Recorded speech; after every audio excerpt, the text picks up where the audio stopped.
Euzubillahimineşşeytanirracim. Bismillahirrahmanirrahim. Özellikle uzun yıllardan beri, 1920'lerden beri bu bölgede ve dolayısıyla Türkiye geneline sirayet eden bir zulüm söz konusudur. Bizler şu ana kadar en azından batıda yaşayan Müslümanlar herhalde bu konuda üzerlerine düşeni gereği gibi yapmadılar. Yapmadıkları için bu zulüm bugün halen devam ediyor.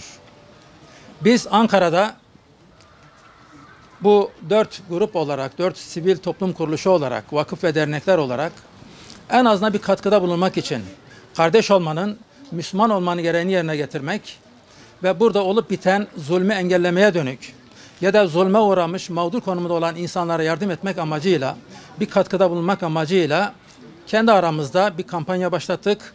Çok cüz'i de olsa, mütevazi de olsa 2 tırla buradaki Müslümanların, buradaki halkın yardımına geldik. Hepiniz de biliyorsunuz ki mağdurun dini olmaz. Mağdur olan, zulme uğramış olan herkese yardım etmek sadece Müslümanların değil, insan olarak herkesin en temel görevidir. Bugün bizi yönetenler, bizi idare edenler, bugün bu olup bitenlere bu ana kadar, şu ana kadar müdahale etmemeleri nedeniyle böyle bir sıkıntıyı açmış olmaları aslında ayrıca sorgulanması gereken bir olaydır. Ama netice itibariyle şu an böyle bir durumla karşı karşıyayız. Dolayısıyla nerede olursa olsun zulme uğrayan, mazlum konumda olan, mağdur konumda olan insanlara el uzatmak öncelikle Müslümanların görevidir.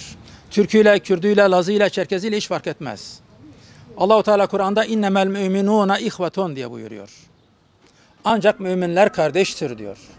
Bizler Diyarbakır'ımızın İslami Sivil Toplum Kuruluşları olarak yetimlere, yoksullara, yolda kalmışlara yardım etmeyi görev bilen, yardımlaşmayı ve paylaşmayı karakter edinen, söz verdiklerinde sözlerinde duran, her türlü sıkıntılı durumda bile direnip sabreden, kendinin ve yakınlarının aleyhine olsa bile adaleti gözeten bir anlayışla bir araya gelmiş bulunmaktayız.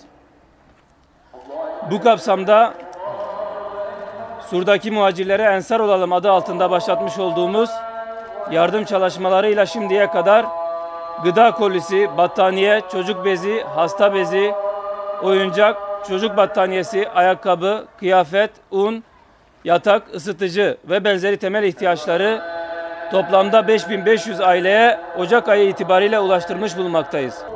Hangi düşünceden ve inançtan olursa olsun bölgede yaşayan her insanın can, mal, din, akıl ve nesil emniyeti bizler için kutsaldır. Hangi ırktan ve mezhepten olursa olsun haksız yere tırnağının ucuna zarar gelen bir insan bize yakındır. Hangi fikirden ve inançtan olursa olsun haksız yere kan döken bir insan bizden uzaktır. Ölümün Türkçesi de, Kürtçesi de, Arapçası da bir yüreği olan herkese hüzün verir. Barışın Türkçesi de, Kürtçesi de, Arapçası da bir yüreği olan herkesi sevindirir. Çatışmayı, karmaşayı, kan dökmeyi körükleyen hiçbir davranışı tasvip etmiyoruz.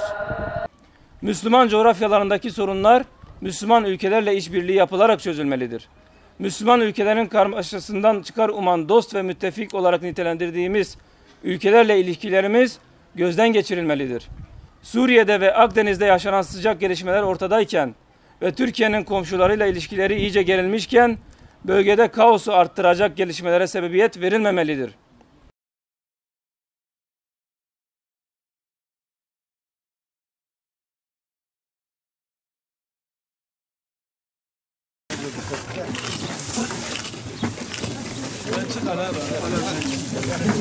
Tamam yeter. Hadi.